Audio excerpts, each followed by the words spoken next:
ஆத்ம வணக்கம் நண்பர்களே. சும்மா இரு, இது பகவானுடைய காலம் முழுக்கும் உபதேசித்த வார்த்தை. இந்த வார்த்தையின் பொருள் விளங்கிடுச்சா அப்படின்னு நமக்கு விளங்குதா என்பதை நீங்கள் தெரிந்து கொள்ள சுய சோதனையான ஒரு கேள்வியை நீங்கள் உங்களுக்கு கேட்டுக்கொள்ள வேண்டும். ஏன்னா அவர் சொல்லிட்டாரே அதிசுலபம் என்று. அப்படின்னா அதிசுலபமாக? நிச்சயமாக அதிசுலபம் கிடையாது. பிராரப்தனால்தான் உங்களுக்கு அது உங்களுக்கு புரிதல் ஏற்படும். அப்படி இல்லைன்னா உங்களுக்கு சிறிது கூட அகங்காரம் இருக்கக்கூடாது. எதிலையுமே நான் என்னை அடையாளப்படுத்தி நான் இன்னவன், நான் படித்தவன், நான் அறிவாளி, இல்லை நான் இவ்வளோ மேதை, ஏதாவது ஒரு பற்று என்னது அந்த மாதிரி ஒரு சின்னதாக ஒரு அகங்காரம் உங்களிடம் இருந்தால் நிச்சயமாக அந்த இடத்தை புரிந்து கொள்ள தகுதி உங்களுக்கு கிடையவே கிடையாது. நல்ல தெளிவாக இதை நீங்கள் அந்த அகங்காரம்னா என்னன்னு தெரிஞ்சால் மட்டும்தான் உங்களுக்கு இந்த பற்றுதல் விலகும். இல்லைனா ஒரு சொல்லோ ஒரு செயலோ உங்களை ட்ரிகர் பண்ணுச்சுன்னா நீங்கள் அகங்கார வயப்படுவீர்கள். அந்த அகங்கார வயப்படும் மனதிற்கு தன்னை அழித்து கொள்ளும் சக்தி கிடைக்காது.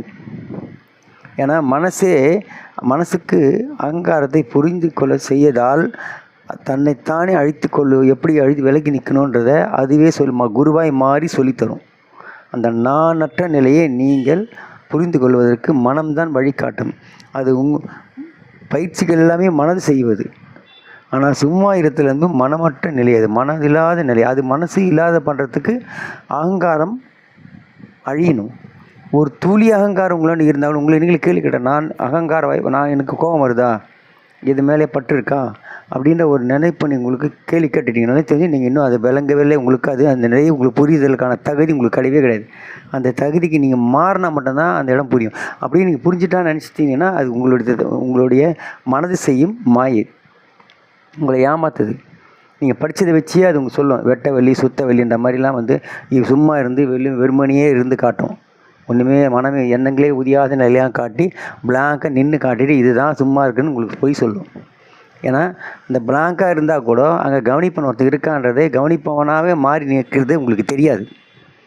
அதனால் எனக்கு அகங்காரம் இருக்குதான்னு நீங்கள் செஞ்சிட்டிங்கனாலே அதுக்கப்புறம் அகங்காரம் இல்லாத நிலையை எட்டினா மட்டும்தான் நீங்கள் சும்மா இருத்தலே புரிந்து கொள்ள முடியும். இல்லைனா அது சாத்தியம் இல்லாது. இப்போ 7 ஜென்மம் எடுக்கணும் இந்த புரிந்து கொள்வதற்கு. ஆத்ம வணக்கம் நண்பர்களே, ஆத்ம வணக்கம்.